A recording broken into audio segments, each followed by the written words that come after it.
feel like I've done enough, we'll quit, and by then it might be quitting time, because, sometimes it's hard to turn the motor off. All right. So we've talked about table aliases, and you know how table aliases go. You know that there are permanent versions and temporary versions now. There are also column aliases, and there's a lot to be said about that. Okay? So let me give you some examples. I'm gonna I'm gonna type as if I were in Oracle. So pretend I'm in Oracle and it says SQL. And we'll start typing. Select ename as. The word as introduces a column alias. Now, so far what you've seen is that in Oracle, when you want to quote something, you use single quotes. That's not optional. When it wants single quotes, it wants single quotes. When you are giving a column alias, if there are embedded blanks, it wants double quotes. And if you screw that up on an exam, that's like not saying plus C and integrating in calculus. It's a stupid technicality, but it's gradable. So if we want double quotes, so I'll type double quotes.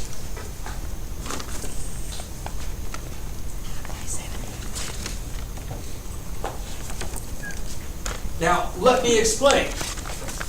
When I run this and the output is displayed, without the column alias, it would say ename, underlined, and then I get a bunch of last names.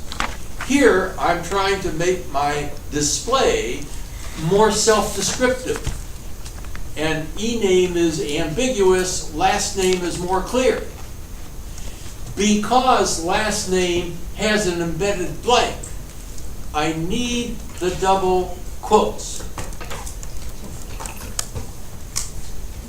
Count sale as salary from Bubba02. Okay? I now have two column aliases. So instead of saying sale, which could be the name of my mule, it's an old American song, got me a mule and its name is Sale, 15 miles on the Erie Canal. Sale might be ambiguous to somebody. Salary is less ambiguous. Okay? Now the advantage of the short column names is that if I'm sitting around and typing and doing 50 insert intos, or updates, it would be annoying to have to keep typing salary instead of sale. So sale is nice, but then for display purposes, if you want to make the display look better, then the column aliases are good. Yes. Do you need double quotations over salary as well? I don't need it because there is no embedded blank in salary. But if you double quote it, you'll lose nothing. It'll be perfect. So for simplicity, but it's annoying to type double quotes. If you double quote everything, it'll be just fine. Where you need a double quote is if there are embedded blanks. That's just because of the way SQL parses. The parsing becomes ambiguous without the double quote. Yes? Could you also use a double quote if the string itself has an apostrophe inside? If the string itself has an apostrophe inside. It's unlikely that right. You might want to use, yes. Special characters are okay, minus or something, which could be a hyphen. So you could use a hyphenated column alias. Yeah, you can put anything in there you want. And I think because it's a double quote, if you use single quote on the inside, you probably don't need to double it. Yeah, abstractly, it would be nice to play, but we can't play, okay? All right. So column aliases are very important because, you know, the display is something the boss says, you know, print this up for my meeting, you know, with our out-of-town bigwigs. You want it to look good. You don't want them to say, what the bleep is an E name? What's an E? I don't know. Okay. So this will cause the output display to look better and be more readable. And that's a good thing. Let's back this up and try to do some other stuff. I want to go to sale.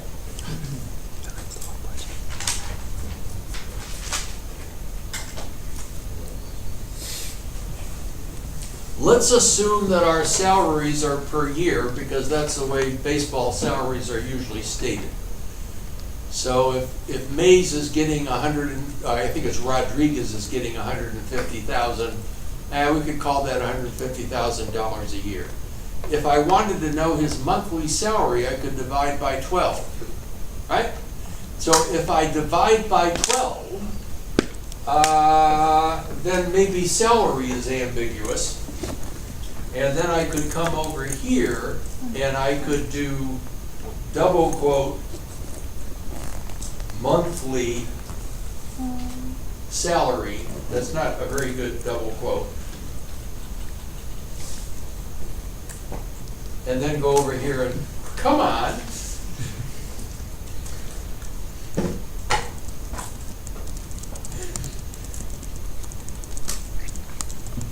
Who was that guy who did a fat finger thing in the financial world and cost his company, $20 billion or something? The fat finger mistake. I do a lot of fat finger mistakes. All right. So here we go. And see, that would solve this problem. So there is a lot of stuff that you can do between the words select and from. And column aliases are a significant part of the kind of thing that you can do. All right? So I wanted to talk slowly and carefully about column aliases.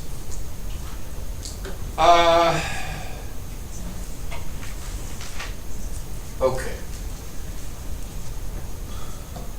More stuff that you can do between select and from.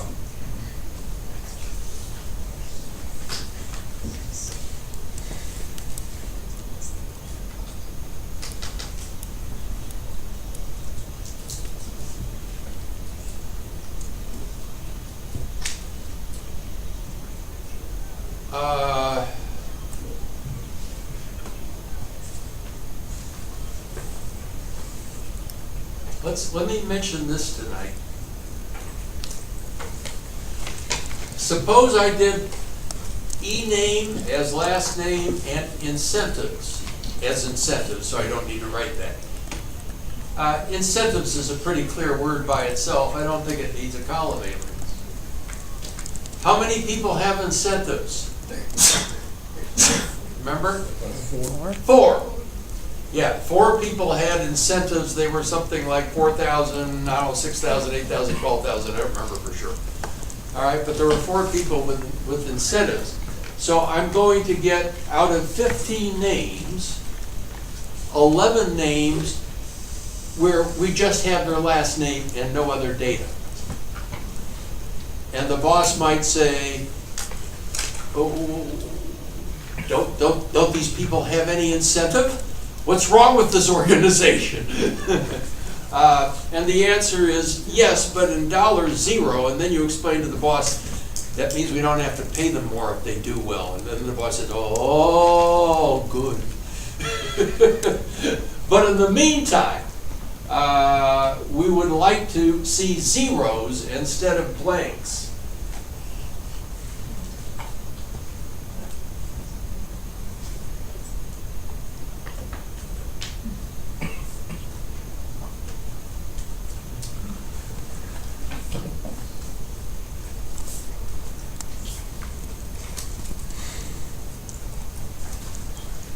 Okay, NVAL is short for null value. You have to write it as NVAL. And so what this is saying is that if incentives has a null value, replace the null value by this value. Replace it by 0. Okay? So sometimes on an assignment I will say, do nicknames, and if somebody doesn't have a nickname, write no nickname. That's how you would do that. Okay? You use the NVAL operator, which is new to you. Yes? So when you say no nickname, so you change the 0 with the single quote, and then you put the string inside? If what? Oh, you're asking about the potential homework problem. Yeah, I would put single quote. No nickname, single quote as the concept. Yeah. Yep. Okay. So NVAL is actually pretty important because sometimes the people reading reports don't like to see blanks, especially currency. They'd rather see 0.00 than nothing. Okay. Let me talk. Yeah. How would you distinguish between those who have an incentive and those who don't? Are we asking a baseball question or an Oracle Yes. question? If you have it at 0, then never mind, it's not fun. Yeah.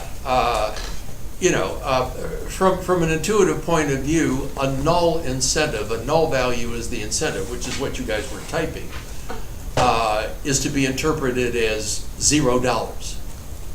Okay, and now for display purposes, instead of just, space, we're going to put in a 0.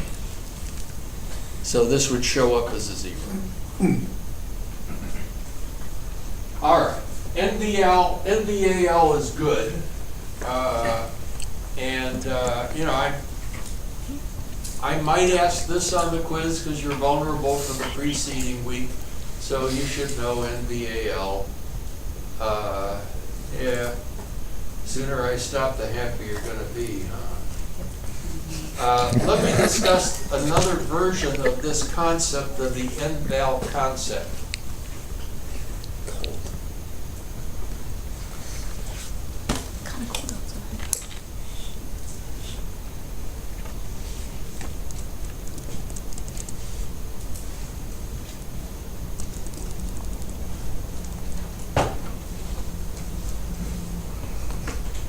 AVG incentives. I'll try to move the cursor out of the way.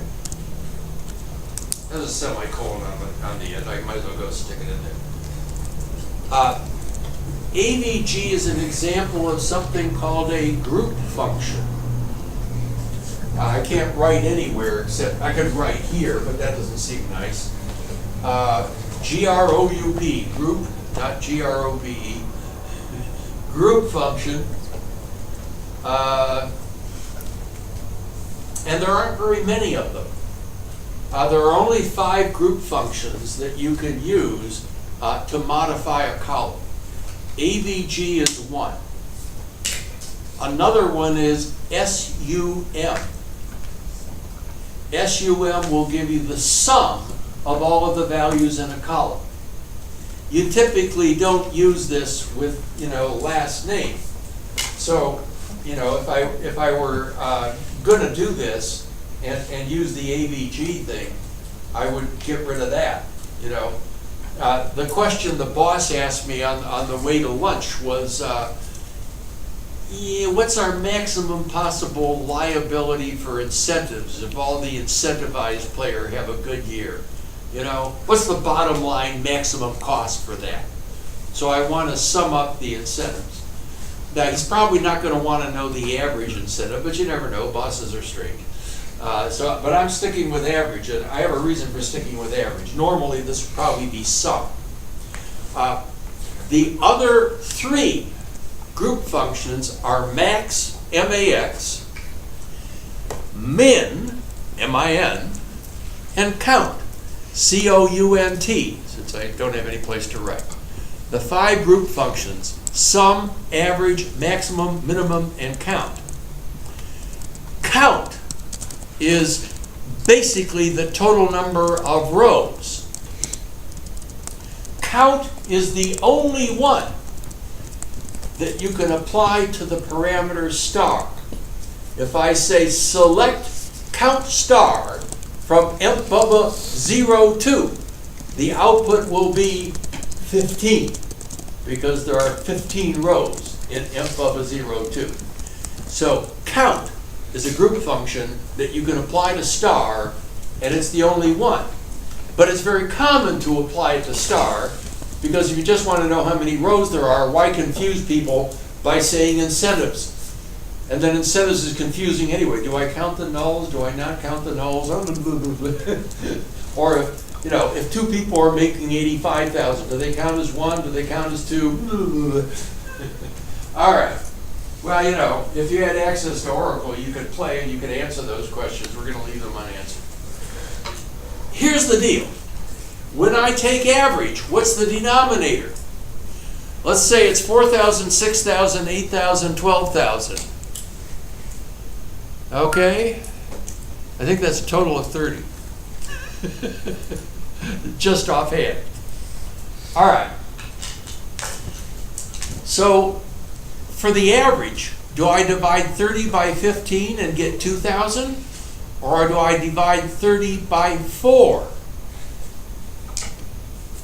and get 7,500? Okay? Well, all right. Those of you who already have an Oracle can make that experiment quickly and find out.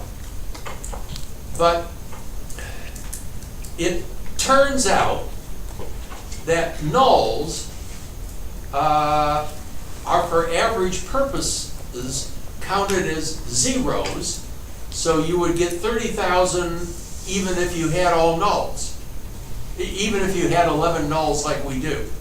So the sum would still be 30,000. But whether or not you have nulls or zeros affects the average. If you have zeros, the average will have a denominator of 15, and you will get 2,000, which is probably what you want, as opposed to the more complicated question: what is the average of incentive for people that are getting positive incentives? Blech. Okay, so sometimes NBL is important to use, as a composite when you're doing AVG. All right, so I just wanted to mention that about our friend NBL, since I decided to do NBL. All right.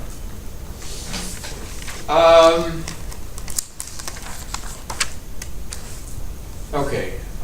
In pursuing our theme of what we can do to come up with nice displays, and I'll email you a file with actual outputs for some of this stuff. But once in a while we should quit before 9:50. And I'm going for it. I got lots of those. We'll take one out.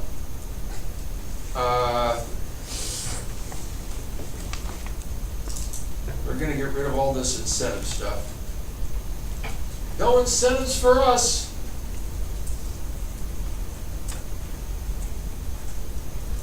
To make things clear to the MBAs who are going to be reading your report, instead of printing e-name as last name, comma, sal as annual salary from mBubba 02, we might try to express that in English and say, Pudge, if we wanted to use the nickname, makes $150,000, and write out sentences like that so that they don't have to be smart enough to interpret the columns. Okay? All right, so I'm going to show you how to do that. And we'll do this pretty carefully, and then I think we can call it a day. All right, so select last name.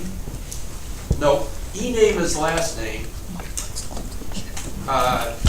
No, I'm not going to have it as column, just e-name.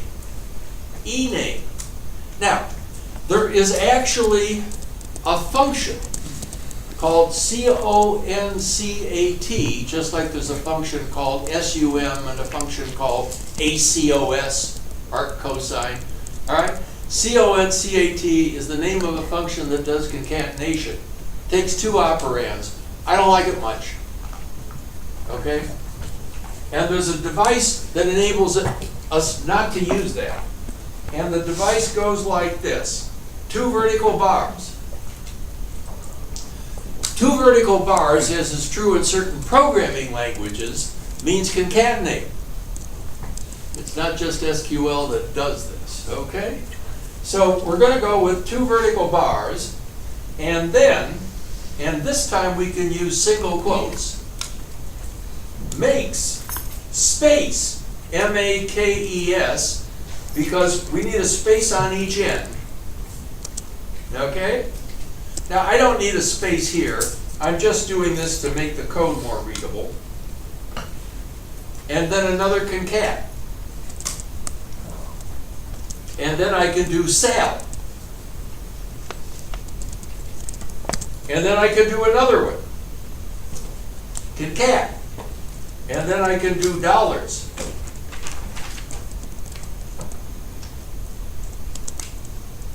And now I'm done. Get out of there. Don't you need space for the dollars? I do. I need a space before the D. Thank you. What about after the I could throw in a period if I wanted to, if I wanted it to truly look like a sentence. But this will print. Ricky makes $10,000. Where 10,000 is, of course, in digits. Bochi makes $2,000. I think it's actually Lasorda, and then Bochi, and then Vera. All right?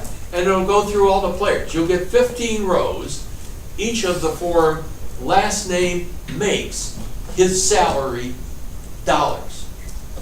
All right?